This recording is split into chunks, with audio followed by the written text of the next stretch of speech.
your presentation was about complex systems approach. What is a complex systems approach? Yeah, good question. So it's a theory that's really been bedded down the last sort of, well, again, I won't get into time frames, but it's about understanding an array of influences on an outcome. If you think of it from a public policy perspective, it's balancing between government and the industry role in a system and how they play out, and it's about trying to explain some of that interaction. So there are an array of tools now available, partly through new computational methods that allow you to start exploring the interactions between various systems, whether it's our urban planning system, whether it's the transport system, whether it's our political system, and begin to explore what effects a policy, for example, might have across not just the transport system, but across maybe our social system, our insurance systems, those sorts of elements. So it's modelling. It is modelling, in part. I mean, it's in some instances, the political scientists may even say it's a philosophy. It's a sort of what they call a laissez-faire activist approach. It's allowing the bottom-up rather than necessarily top-down type approach to understanding a system. Thank you. My second question is, what's wrong with measurable targets? You said that measurable targets are a problem. I always thought they were a good thing. Look, I get they are. Look, and as public health and epidemiology, yes, it's important to have a strategy and a target to achieve that. What I'm saying in terms of what the environment we're sitting in now, with the speed and pace of the technology that's evolving, is an opportunity to be fixated on measuring that outcome and losing an opportunity to innovate and understand new approaches to dealing with a challenge. So even just thinking about what Dinesh highlighted, I mean, we could spend a great deal of time focused around how do we improve the safety of our vehicles and continue to improve them, and I guess that's important. But there's another way of also looking at that, which is about what also Dinesh highlighted, that if we did enhance our vehicle safety, we'd get a reduction of 5% in terms of deaths. If we looked outside of that and looked at another approach to how we might deal with it, it may be that we focus on the current urban form in those cities and embrace that and ensure that the current systems that are working, that are informal public transport systems, for example, may deliver. So it's about ensuring that we look outside of our comfort zones. Okay, thank you very much for that. So sort of questions for both of you together.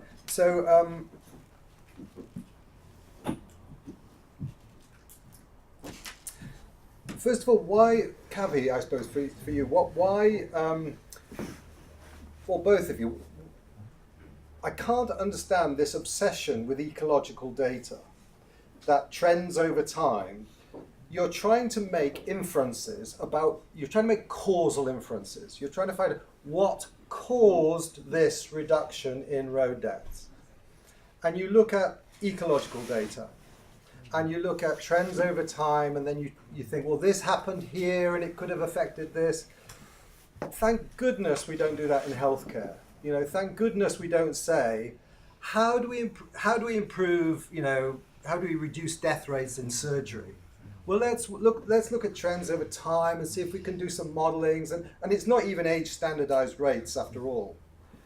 So what we do in healthcare is we do experiments. We randomly allocate people to have a treatment or something else, and we find out if that treatment's effective. And if it's effective, we put that treatment in place, and we don't care what happens to subsequent rates. Rates can go up, but provided we've put that intervention of known effectiveness in place, we know they would have been higher had we not done that. So why are so many of these talks obsessing over this very weak inference about ecological data and making these really, I think, really preposterous proposals that in 1970 there was a change in paradigm?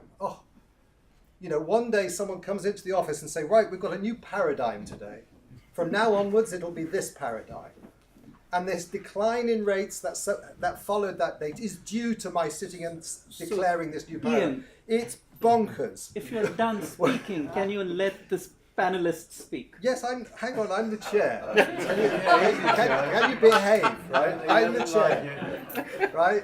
So I finished speaking, over to you.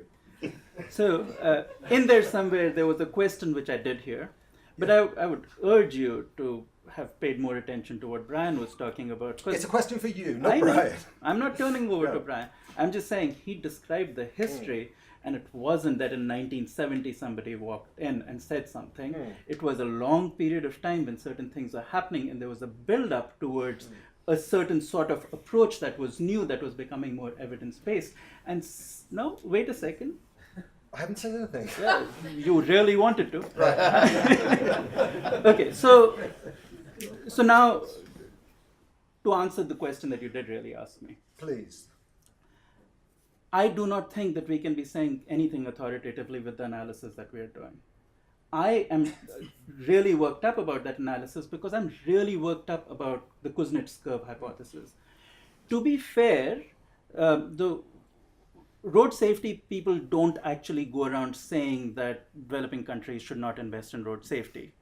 To be fair, there's always a paper, at the very end in the discussion, there is a claim made that if no investments are made, we'll continue to see rising trends. But all of this is coming from the environmental economics literature, where environmentalists have spoken up clearly and said that developing countries need to grow first and then clean up later. So, and this is coming from very influential publications like the World Bank's World Development Report. And I think the only reasons road safety people aren't actually explicitly making this claim because road safety people are wimps. They don't have the most powerful economists so self-confident about what their theory is claiming. I find that theory really annoying, and I was just trying to make a small fix on the theory. Now, you started off by saying that we shouldn't just be replacing existing ideology with new ideology, and I confess that that's all I was trying to do.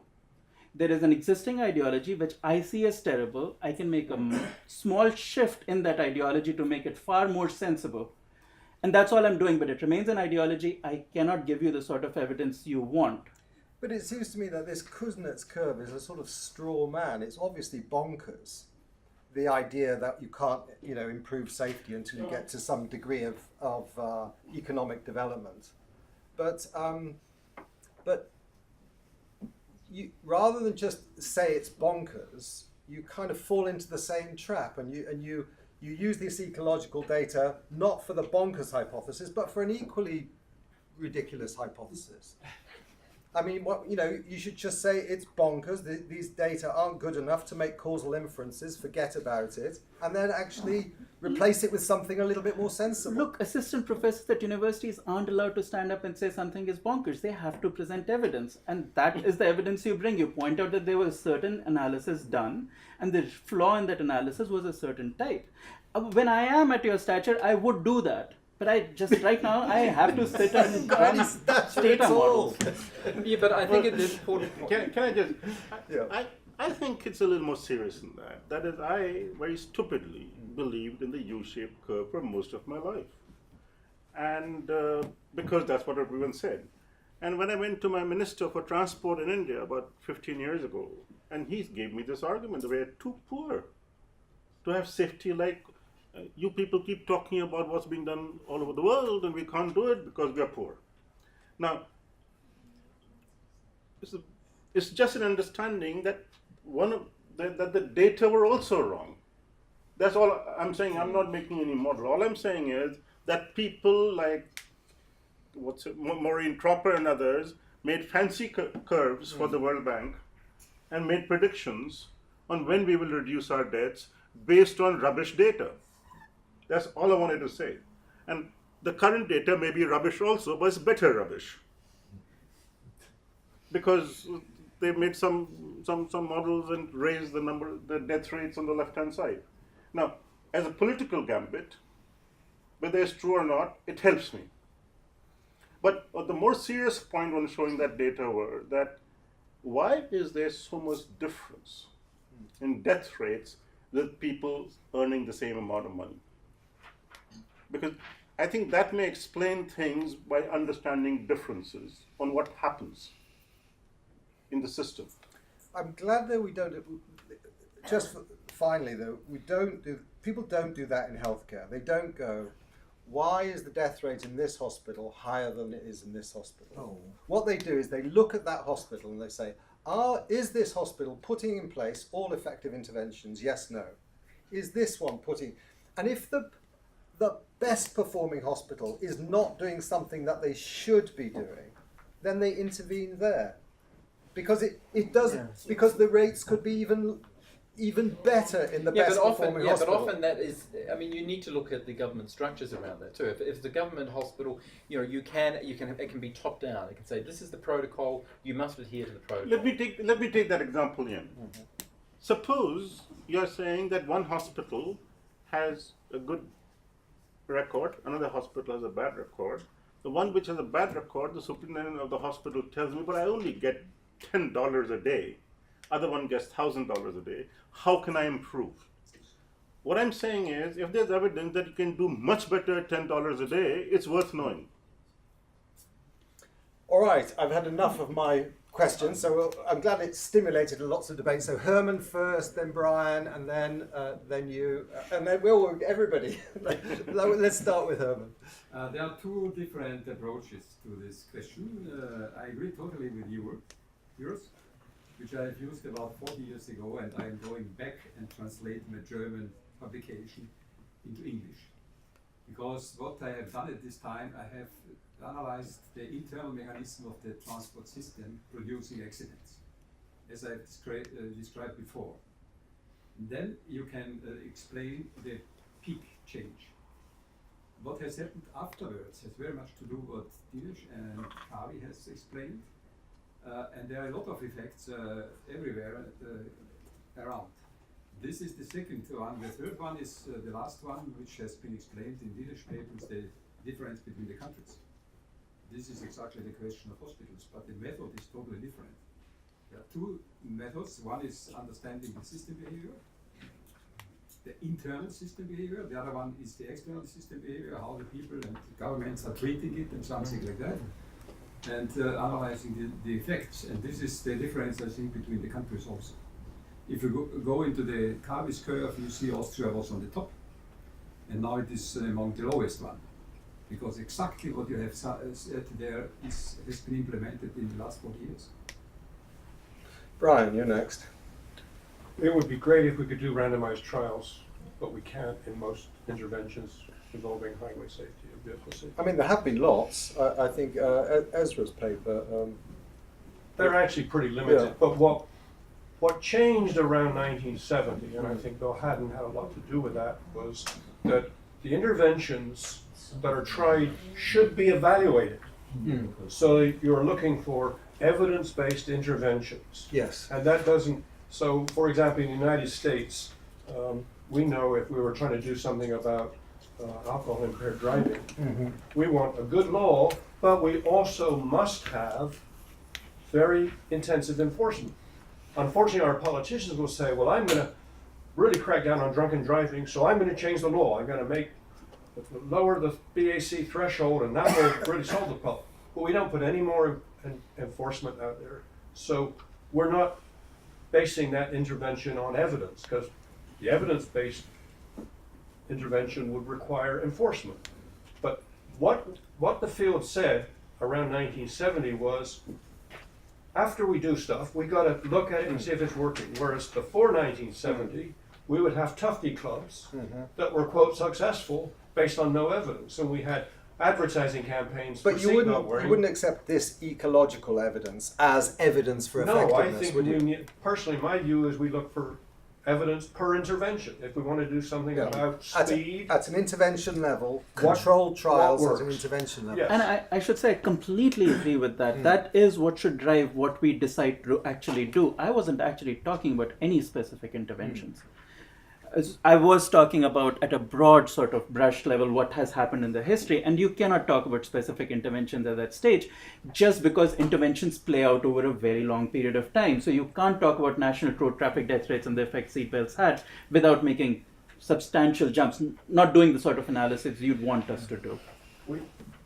I'll take another example, seatbelt laws. Except for Germany, God knows why it was Germany. Everywhere I've looked, to make the seatbelt laws work, we had to have enforcement and prolonged periods of enforcement. And countries where there wasn't enforcement, like apparently Greece, has very low levels of seatbelt wearing. It has a law and they're happy. But that's ignoring what the evidence says they should have done, which is pass a law and then go out and enforce it. Okay. So, I think life is complex. As Dinesh's original points of view show us. Therefore, it may be useful to do a systems simulation, but do we have the elements of knowledge in place to do such a complex simulation? I recently looked at North American cities. Phoenix has a per population fatal accident rate, I think 3 times that of Chicago. There are differences between the two cities. We can look at the differences. So while I agree with Brian, most of the time we cannot impose epidemiological standards on road safety. We do not have the luxury of doing randomized controlled trials. But we did manage to show the seatbelts work when Evans came up with his double pair comparisons. We have to look at natural experiments, and I think my main point is we need to be duly skeptical of the ability of econometric methods used on cross-section, time series data to be convincing in terms of what worked and how. I think that's more or less an impossibility.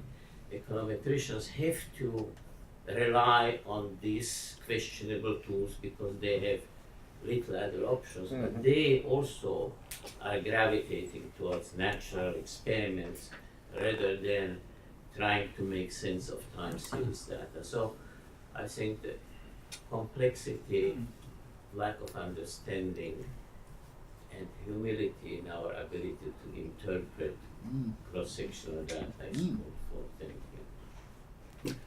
good. So, Yes, we heard a lot about the World Bank. I would like to say a word about how the World Bank has gone about looking at road safety.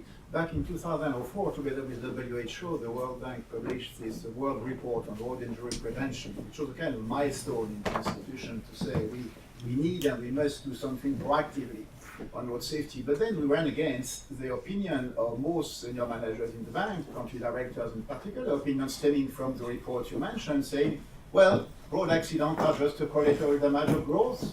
It's a price to pay for prosperity. And we found that in the transport sector extremely cynical and regressive, because in most countries, since we've seen, the victims are actually not in the cars, they are the pedestrians, the cyclists, the poor, basically. So we had a situation where benefits of growth brought to the better off, collateral damage hit the poor. Difficult to sustain from a World Bank perspective. So in the transport sector, we made a very strong push to say we need absolutely to get something done. And at the time, in 2005, the World Bank established a global road safety facility, which is a multi-donor trust fund. Why a trust fund? Because most countries would tell us we don't have enough money to invest in road safety. Again, the same argument. Therefore, if you want us to do something, we need grant money. Okay, so we set up to get some grant money. And then we ran into the objection that Mark mentioned, that we should move away from short-term measurable targets. Well, the problem is when you are seeking grant money, and I can tell you in case you wonder, there is no money in the World Bank, at least not for doing this kind of thing. I spent my best time as a manager to look for money outside the bank. But when you actually go to a donor and try to convince him to put money in the Global Road Safety Facility, for instance, he will tell us, okay, if I agree to do that, I want to see indicators, I want to see results, I want to see measurable measurable outputs, and even more sometimes measurable outcomes. So how to move away from that? And the problem is actually probably getting to become even more critical, because in 3 weeks from now, in New York, the UN General Assembly is bound to announce the establishment of the UN Road Safety Fund, with an ambition to basically multiply the resources 100 times. Right now, the grant money going into road safety worldwide, more or less about 5 to 6 million a year. The road safety facility give about 3, and there are the FIA Foundation, a few others putting money. 6 million a year, more or less, going into grant money to road safety. The ambition of the UN fund will be to do 100 times that every year. But the money will have to be found with donors, countries, and private sector money. And in both cases, and probably even more with the private sector, those people will want to see results, short-term results. So I fully grasp the idea we should go away from that to take a systemic view, but how to be able to do that? I had to discuss with the Bloomberg Philanthropy when they came into the road safety business. But after a year, they were telling us, but you don't get enough results. Well, I'll say we did need a bit of time to get results. You just cannot expect the statistic we could believe to actually come down shortly there. So how to move away from this one line? I will respond to that. You know, when we work on cancer, we don't say we've got 3 drugs now. For the next 20 years, we are now going to fund any cancer researcher. We don't want to have any hospital colleges teaching cancer research. I know 3 chemo drugs which work. For the next 20 years, just apply them unless you show me results in 2 years for reducing cancer deaths. I'm not interested. Would you agree to do that in any agency? But we don't treat road deaths like human beings. But for cancer, you're willing to fund every day for drugs which don't work. And we say, we'll find out. And we keep giving money for more and more new drugs and more research. But for road safety, we are willing to build a bridge which costs $5 million, which will harm the local place. But with $5 million, you could fund 2 chairs forever in India for road safety in a university. So just don't build one bridge, and you have 2 professors forever working on road safety, which might do more good than one bridge making cars go faster. So I think there's a problem in approach, understanding, and objectives. We just don't say we can't do anything about malaria because there are no private investors. May I react as well? Quickly, Sure. briefly, yes. There's certain things, like if everybody was on motorcycles was wearing helmets, I suspect it's going to be a good thing even if you couldn't get the data systems in place to measure it. It's the same with seatbelts. But there's things like highway design, which the World Bank is very strongly a part of, which is on a very dangerous path. And I'm worried about IRAP and the very weak evidence of what 3-star roads do in low and middle income countries, because nobody knows what those road characteristics do. So to claim that if you put in certain infrastructure you're going to have safer road environments, it's just complete lies. But IRAP's on this big trajectory. The World Bank uses IRAP as a tool to try and decide what better roads would be, and I don't think I can stand behind 3-star roads at this point, because there is no academic literature to support what they're doing. So we've got David next and then Nicole. So I found 100% agreement with Kavi and Dinesh. Slightly more anxious about Mark, because I think you've got to be very careful about sort of calling time on safe systems. I mean, a lot of us have been involved in trying to get this embedded over the last decade, and really I would say it's only barely scratched the surface of being embedded. So give it a chance. And I think one of the problems with complexity, and I'm someone who's don't come from academic, and I come from a political background, having worked in politics and sort of advocacy. And everything we're trying to influence is political. And politics and political systems are deeply frustrating, complex, and chaotic systems. And some of what we're asking the political structures, I mean political structure in the widest sense of the word, just can't cope with the degree of complexity we're trying to throw at them. I think that may be why actually there's more scope for working constructed in cities, because at least you're dealing in scale with community decision makers and influence actors who you can actually all kind of get in the same room. So we've got to be very careful about overloading the public authorities writ large in all of this. And I think on targets, I mean, one of the big challenges here are good governance challenges about accountability and transparency and having honest data. And targeting is very important as part of that. So be careful again not to throw that out. And then my final point in a way is be very careful about hype about AVs. I mean, the whole thing is based on extremely dubious claims. I mean, the first of which is that 94% of road crashes are caused by human error. Then there's a giant leap from that to assume that actually AVs will sort all of that out. First is the evidence, the NHTSA study that said it was 94, all it actually says is in a causal chain, it's the last identifiable cause. In fact, the whole thing is stupid. 100% of road crashes are caused by human error, in the sense that we got up in the morning and went out, and we went into roads that were badly designed, exactly as you were saying, by road infrastructure people, maybe funded by the World Bank, and other infrastructure people who have key performance indicators to raise speeds on a lot of these roads. I mean, I'm all for integration, massively, but don't think that AVs is the key issue here at all. No, well, let me finish one. And you know, the danger with all of this is that the way we're talking about AVs is it's a modern version of blame the victim. It's sort of saying, oh yeah, it's all human error, so let's put all our effort into AVs. If you actually look at the real world deployment of AVs, my hunch is, and it's only a hunch because nobody knows, is it's decades away, and there are industry forecasts, IH Market and other sort of credible forecasters have a very, like out of a vehicle fleet of 1.5 billions, let's say, by 2040, 33 million new vehicles that it would be called AVs. It's a tiny amount, and when you look at the real deployment, it's going to be geo-fenced in certain particular areas where in fact the main motivation is nothing to do with safety, it's to do with employment costs and getting rid of drivers and so on.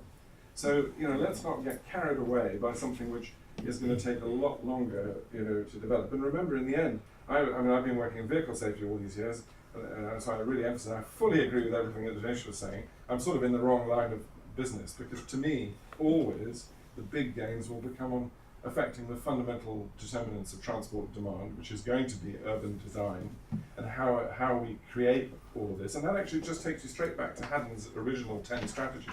Remember, his first strategy was don't create the hazard in the first place, or reduce it. And actually that's fundamentally about urban design. And if we can integrate that more fully into safe systems, then we're really doing a good job.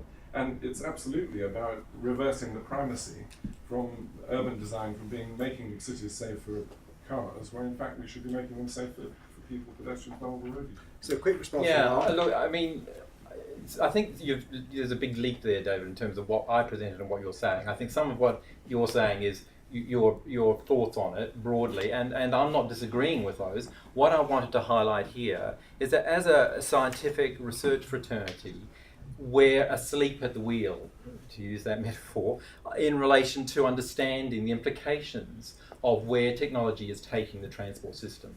And I think government's asleep at the wheel. In fact, it's being usurped by industry, and it is moving rapid. And in the absence of good governance, and I don't see a lot of it in a number of the governments, particularly in Australia and in a number of other governments around the world, who are actually taking a lead in this.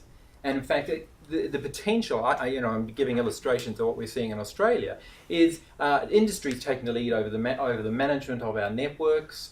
They are pricing it, they're likely to price it on all areas, so that where is the equity for the general person in the street to have access to amenity when they have to pay for every kilometre they will travel on? Now, governments are asleep at the wheel. They're not being involved sufficiently to understand what are the implications of this changing world in relation to our transport system. And we are remiss as well. I hear that argument all the time. There's going to be 20 years, 30 years before autonomous vehicles come and are operating. Yes, that may be the case, but what research are we doing as researchers back in the 30s and 40s, trying to understand what are the implications of this combustion engine in terms of the urban form, in terms of our cities, in terms of the sustainability of our cities? And I think there's significant concerns, and they are not being addressed. And so when I talk about this passage from dedicated short-range communications through to autonomy, I'm not arguing about when and how. It is rapid. Even startups in the Netherlands talking about their models for shared mobility are talking about autonomous single vehicles made for single passage of individuals in outer areas. That has massive implications in terms of access, in terms of the services that are going to be provided, the cost, and we don't know how that's going to play out. All right, we're going to Nicole now. Nicole. Thank you, Ian. There's so many things around that I have to pick up one subject. So my main point is that political aspects of road safety are too ignored here in this discussion so far. And one reason is we can develop good, we have to develop good knowledge and good science, okay. Now, how to implement it is what makes the result. Science itself will not avoid this. We have to implement. To implement is dependent on political priorities, political will. And when we're saying there are so many differences between two countries in the same level of development, why so much difference? It may be just political will. When this so-called change of paradigm in the 1970s, in the early 1970s, in Europe, what we saw happening is that the figures of fatalities had become so high that even politicians couldn't go on ignoring them. So something had to be done to implement at least what we knew at the time. And so I think if we don't think of that dimension enough, then we don't have any explanation and we miss a lot of elements in those models. In fact, it's included in the final end of the model, but we don't know how much it plays a role. And so I think one of how far should the researchers go? Just develop knowledge or try and help implement it? How to implement it? How to influence our decision makers? So one of the good things that have been done is by WHO, this world report that had a major impact.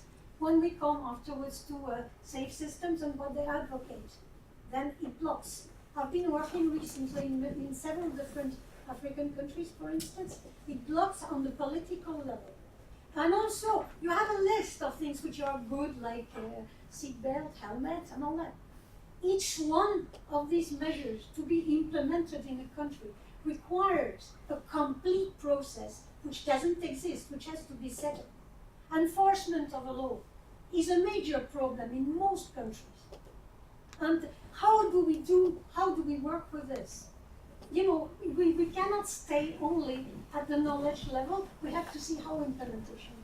Are you arguing against sort of specialization then? So, you know, you get somebody who's trained for many years on research methods and they become very good at that. They should also be politicians and advocates. That's what you're saying? No, I'm not saying that. I'm saying that the political aspects are in itself an object of research. That's what I'm saying. Okay. Yeah. So once we develop more knowledge on what influences people, how to manage to get this knowledge, what tasks are involved in implementing each of the things we propose, because we know they are good. Actually, we shouldn't know too much. We should not know how to influence people too much, because then dictators will win. Because you should not know how to influence people very well for a long time. It's a good thing we don't know. That's how democracy works. There are lobbies all over the place influencing people. So we are fighting against people who are already influenced from all sides. So why not our influence as scientists? Too late for that. Chris, before we got started. I'm just trying to focus on one aspect which I think is very important. That is the fact that urbanization is going up all the time. Most people are now living in urban areas. And for urban areas, I think that we are focusing too much on safety. We should focus on interaction. We should focus on the quality in matings between two different types of road users. We should talk about livability. We should talk about attractivity, because that's what cities are aiming at. That is what they are interested in. And by focusing too much on safety, I think we miss a large part of this aspect, which is and is going to be fundamental for, even for safety. I think that came out strongly in Mark's presentation, where he showed that cardiovascular deaths, air pollution deaths, stroke, diabetes are functions of the transportation system. I think that came out very strongly from Mark. And it's not just creating an area that's got footpaths is going to do it.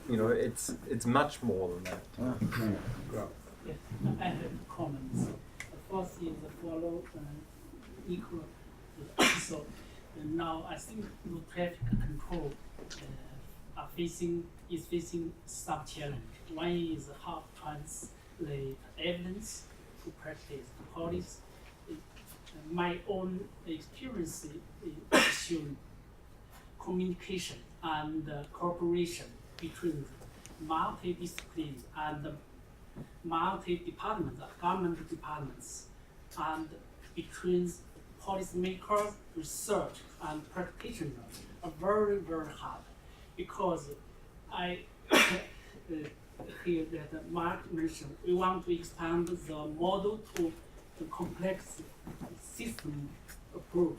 I agree with you, but we must remember that for specific interventions, it's under the responsibility of specific governments or specific disciplines. If we cannot build in good communication and cooperation, we cannot unite force to reduce the traffic. So my suggestion is probably like WTO and also our organization, we should think of creating a new way to put them together, to think of how to link road design, road traffic control, and public health policy, also data collection together. I think this is my first comments. Second, I'm very interested to think of the figure by Kavi. So I noticed that at the same income levels, US have extremely high mortality rates than OECD countries. So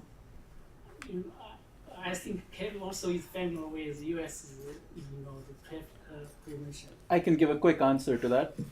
The question is, when we looked at the US and UK curve, the US curve just runs parallel to the UK curve, but at a higher level. And why does the US have much higher road traffic death rate? The reason is that people use the road transport much more. So per capita miles traveled in the US is approximately twice that of the UK. Much more exposure to the road traffic environment. I think probably also as Dinesh suggests, we need to see, for propose our policy suggestion to implement more intervention in developing countries. We should say detailed to say reduce exposures to Absolutely. risks. Actually, I just wanted to mention in this thing that when natural experiments, we just finished a study a little while back comparing 8 high crash rate cities in the US with 8 low crash rate cities in the US, and just looked at road structure, nothing else for those cities, because those 16 cities were selected randomly out of a few hundred cities.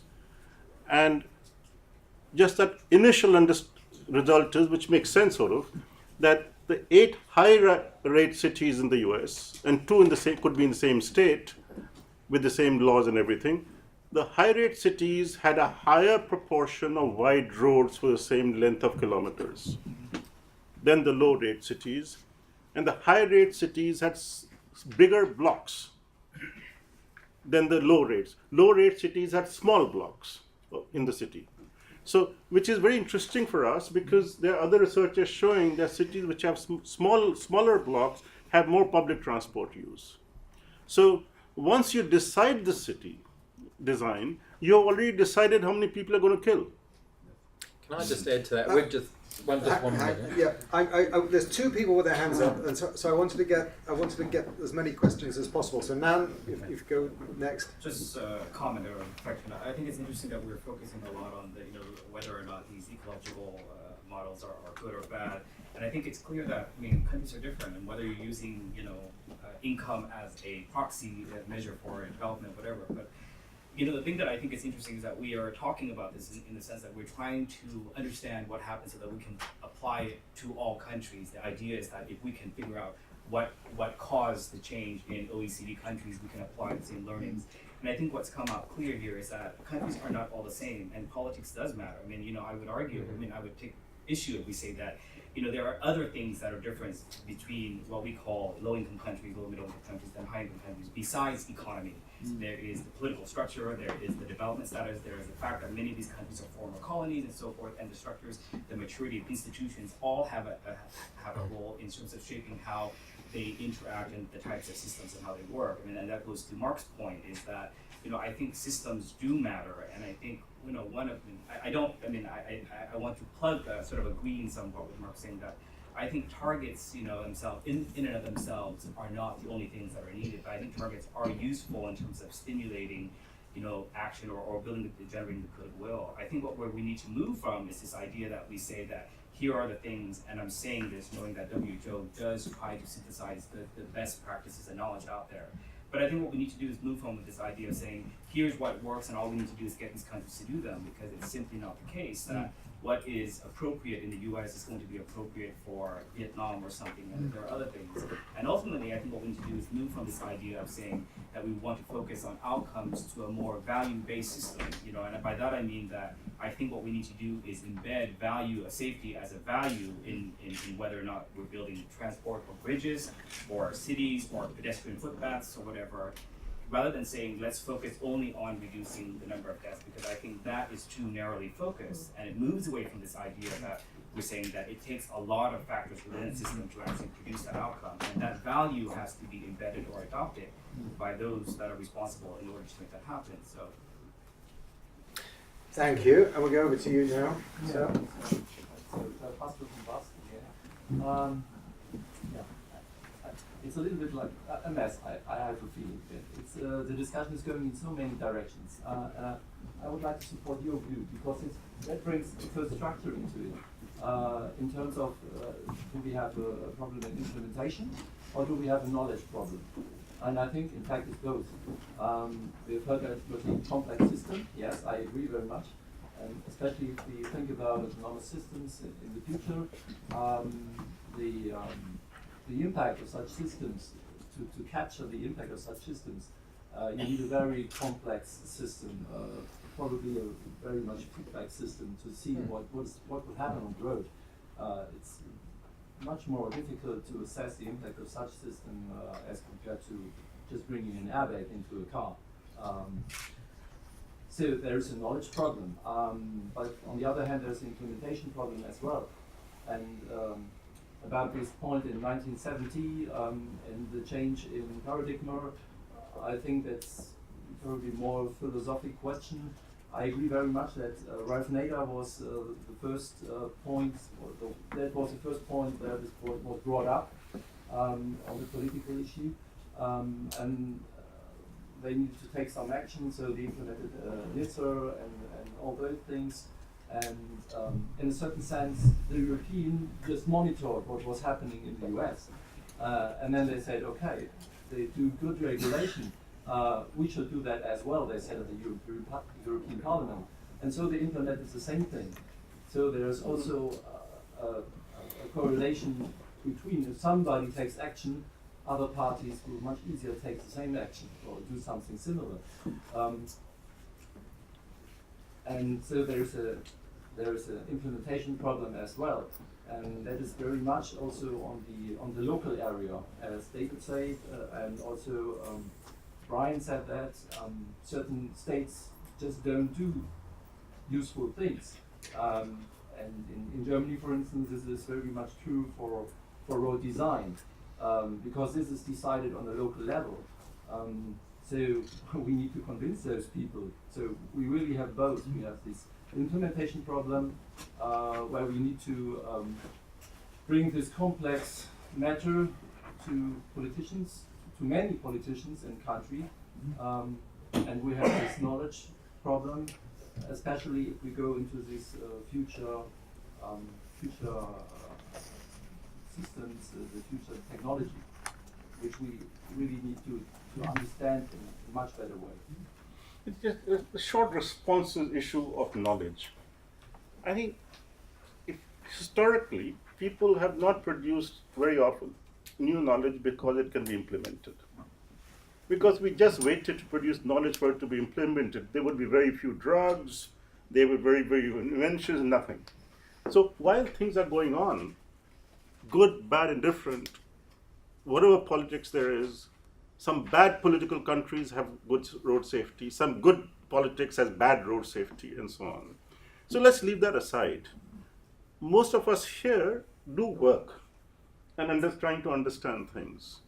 It doesn't matter when it gets implemented right away. As far as I'm concerned, I'll keep doing my work. I like it. Because if we depended on the right answer and the right thing to be applied, then medicine would not advance. Because things are developed, if understood in medicine, very often much before they get applied, and so on. So it's a very, we keep saying complex, but I don't know what is not complex. Getting my hair cut is complex. So the point is that the reason I feel strongly about this is that we are not paying attention to developing knowledge. We want to stop in 1990 and saying we know the solutions, all of you just adopt what we are telling you, instead of saying that my three-wheeler, which is safe without any safety standards, can teach the West how to design a safe car from a natural experiment. So I think this is what's exciting about work, that we have to learn from each other. And I've just come across this by mistake when we got some reliable data on kilometers, deaths, etc., that we found it safer to send your kids in an overloaded tuk-tuk than your own car as a risk. Now, you find it very difficult to believe, I know, but it's true. So I'm not saying you send your kid in that. You take your kid in a Mercedes. But the point is we learn something about operation and design from natural experiments. That if a car cannot go fast, a vehicle, then it will be automatically safer. Can I add on politics and knowledge? Just a slight correction. So Ralph Nader wasn't the starting point of what happened in the US. As Brian was describing, there was a whole bunch of people who were mostly academics, who were people like us who were working on the issue. Ralph Nader was a political flashpoint. I mean, he was very important to the picture, but there were a lot of people who were working on the issue in very sensible ways. Yeah, but he was a flashpoint for the implementation. And the other thing was the knowledge. Mm-hmm. Yeah. So one of the things we've got in this room is a gender diversity problem, and so the people who've answered the people who've raised questions, with the exception of Nicole, have all got a Y chromosome. So let's just check around that we've had a share of voice. Geetam, do you want to say anything? I'd rather have somebody else talk. You'd rather have somebody else talk? Yeah, because I'm going to talk Okay. in the next panel discussion. Madam, you'd like to make a comment on anything you've heard? Yes, I'm sorry I couldn't attend the call because I was late. I'm Lydia from Krakow, Poland, from academics from university. And yes, but my respect to all what we are discussing as a general idea is what we heard from Kristen. We are going to be mostly directed to the metropolis and cities as a whole within our transportation issue. And this is probably as much important that I don't know how about the future statistics, but the methods we used for highway design and roads are not for tomorrow really the most important. And the complexity is not a good word, but the new aspects we need to put into account together with safety is very important, in my opinion, because as I heard from the voices before, safety itself, it's too much context with money and politics. And if we are talking about development and life quality, and we really trust that it's inside, one of the most important things, but inside of those values, that will be easier for us, both for the research and for the development and for probably implementation. Thank you. Yeah. Maria, you've got your hand up. You have to be the last one, I'm afraid. Okay, I will point out three issues. First, empirical knowledge. Remember John Snow. First the solution and after the causes and so on and so forth. Second, it's very important to translate scientific knowledge into the common knowledge. So that's the second point. And third, local solutions raised to a national and worldwide solution. Thank you very much. Well, look, I think that's a good point to end. Barry, you wanted to. I wanted last very word. quick, just to say, anyone who doesn't think that, when you were planning to come here, hearing Brian's presentation and this presentation, come on, it's been fantastic. I mean, it opens my mind to a couple of things. One, I was a bit prejudiced about systems analysis when I first, discussed it. I've been reading about it and discussing. I was really convinced about the systems approach because it just reminded me, as a kind of I think I'm the only elected politician here. The fact is that when we started PACS all those years ago, we were intuitively looking at the system, but we were actually in the context of changing the political culture. And I think very often when our friend from the WHO, I think he was putting his finger on, is we tried to see the political culture and it needed changing. And every society is a different political culture. You have to be very sensitive to how you move it. And when we were doing it in Britain, back in, and I love the fact that everything's got better than, obviously on the day that I was elected. That's a good slide. But as we looked at it, we had a broad coalition.